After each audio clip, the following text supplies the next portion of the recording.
मकर संक्रांती म्हणजे सूर्याचे उत्तरायण आणि षटतिला एकादशी म्हणजे भगवान श्री हरिविष्णूंची तीळ वापरून करायची विशेष सेवा. 2026मध्ये 14 जानेवारी रोजी या दोन्ही तिथी एकाच दिवशी आल्याने एक अत्यंत शक्तिशाली पुण्ययोग निर्माण झाला आहे. या दिवशी केलेली साधना आणि दान केवळ अडलेली कामेच पूर्ण करत नाही, तर 7 पिढ्यांचे दोषही दूर करते.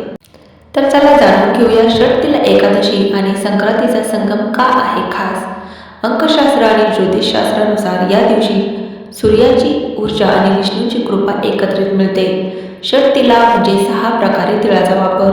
संक्रांतीलाही तिळाचे महत्त्व असल्याने या दिवशी तिळाचा वापर केल्यास आरोग्यासोबतच आर्थिक स्थैर्य लाभते. तर या दिवशी आपण आपली प्रगती करण्यासाठी कोणते असे विशेष उपाय करू शकतो, चला जाणून घेऊया. व्हिडिओ शेवटपर्यंत नक्की बघा. पहिला उपाय आहे श्री हरिविष्णूची पूजा व स्तोत्र श्रवण. सकाळी लवकर उठून स्नान करावे. या दिवशी विष्णू सहस्रनाम पठण करणे किंवा श्रवण करणे अत्यंत प्रभावी ठरते. यामुळे घरातील नकारात्मक ऊर्जा नष्ट होऊन सुख शांती नांदते. दुसरा उपाय विठ्ठल मंदिरात सेवा. तुमच्या जवळच्या विठ्ठल मंदिरात किंवा विष्णू मंदिरात जाऊन तीळ आणि गुळाचा नैवेद्य अर्पण करा. विठ्ठल हे विष्णूंचे स्वरूप असल्याने संक्रांतीच्या दिवशी हा नैवेद्य दाखवल्याने जीवनात गोडवा आणि समृद्धी येते. यथाशक्ती दान. या दिवशी गरजवंतांना दान करण्याचे विशेष महत्त्व आहे.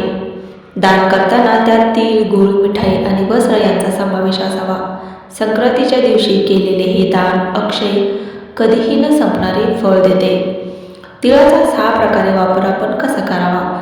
षटतिला एकादशी असल्याने तिळाचे स्नान करणे, तिळाचे उठणे, तिळाचा होम, तिळाचे तर्पण, तिळाचे दान आणि तिळाचे भक्षण असे 6 प्रकार केल्यास संक्रांतीचेही पूर्ण फळ मिळते. तर हा जो पुण्य योग निर्माण झाला आहे त्याचे लाभ आपल्याला कुठले आहेत, तर दोष निवारण. कुंडलीतील शनी आणि राहूचे दोष शांत होतात. रखडलेली येणी वसूल होतात आणि नवीन गुंतवणुकीसाठी मार्ग मोकळे होतात.